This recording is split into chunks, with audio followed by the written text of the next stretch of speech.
muy interesante lo que publicas precisamente sobre los que cumplen y los que no cumplen. Déjame leer un poco de tu columna en La Silla Rota. Unos fallan, otros cumplen en el Aeropuerto Internacional Felipe Ángeles. El personal de ingenieros militares de la Sedena hizo un gran trabajo demostrando que saben cumplir con sus obligaciones, escribe César Gutiérrez Priego. La omisión y complacencia ante la comisión de un delito ha sido el factor que ha propiciado la impunidad dentro del país. En últimas fechas se han desatado diversos actos de extrema violencia en diversas entidades federativas. El principal problema al que nadie puede responder es ¿dónde están las autoridades responsables de brindar la seguridad pública? Ha sido una omisión mayúscula que nadie ha logrado contener y nadie puede decir el por qué no pueden con el cargo. ¿Hasta dónde está incrustada la corrupción que provocan las dádivas de la delincuencia organizada? Así es donde les pregunto a los legisladores, aquí es donde les pregunto a los legisladores qué es lo que han logrado con su trabajo legislativo para mejorar y exigir que los funcionarios cumplan con su cometido. Solo se han dedicado a crear circos mediáticos que no ayudan a reactivar la seguridad, la economía, los empleos, la educación.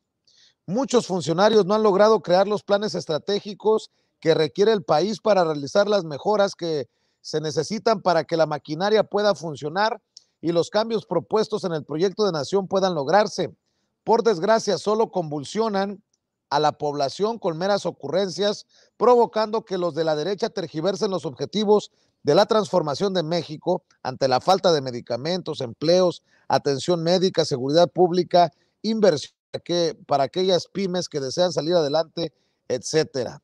Todo este caldo de cultivo de inseguridad ha provocado el incremento de la violencia extrema, la intensidad con la que se ejerce, varía dependiendo del área geográfica y la importancia de las actividades ilícitas que realizan los diversos cárteles y grupos de la delincuencia organizada a nivel local.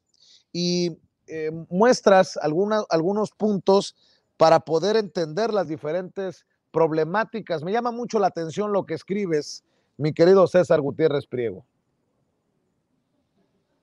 De alguna forma explico, ¿no? Cómo vemos a elementos militares que están cumpliendo con las obligaciones de seguridad nacional, de seguridad interior que les corresponden, que han hecho un trabajo titánico en cuanto a la construcción y entrega del Aeropuerto Internacional Felipe Ángeles, y que por otro lado, desafortunadamente, también vemos a muchísimas autoridades del fuero común, ¿no? Municipales, estatales, que no están cumpliendo con las obligaciones que les corresponden.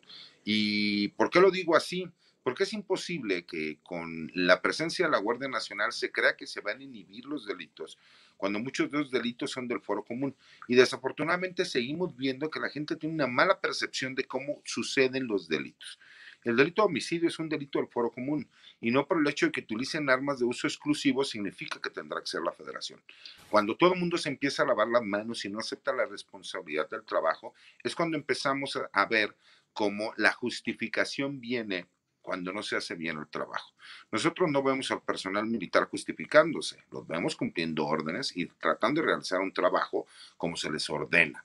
Así mismo vemos a la Guardia Nacional cómo llega y empieza a realizar el trabajo para el cual se le mandó y se le ordenó. Por supuesto que hemos visto algunas deficiencias en áreas de oportunidad para poder mejorar, pero lamentablemente seguimos viendo policías municipales y policías estatales que no cumplen con sus obligaciones. No digo que todas, hay muchas que sí vemos que están haciendo un esfuerzo, que están haciendo un trabajo para tratar de todas esas omisiones que han tenido en el pasado, tratar de mejorarlas. Pero lamentablemente muchas veces ponen gente que no tiene la capacidad para realizar ese trabajo. Y hacia eso va enfocada esta columna, como unos sí cumplen y otros simple y sencillamente no cumplen y tratan de justificar haciendo el juego político, la clase de ineficiencia que tienen en cuanto a lo que son sus obligaciones que brindar seguridad pública. Y precisamente para cerrar, mi querido Ramiro Padilla Tondo, nada más para que ardan los de la oposición, hoy recibió el presidente Andrés Manuel López Obrador al flamante embajador de México en España,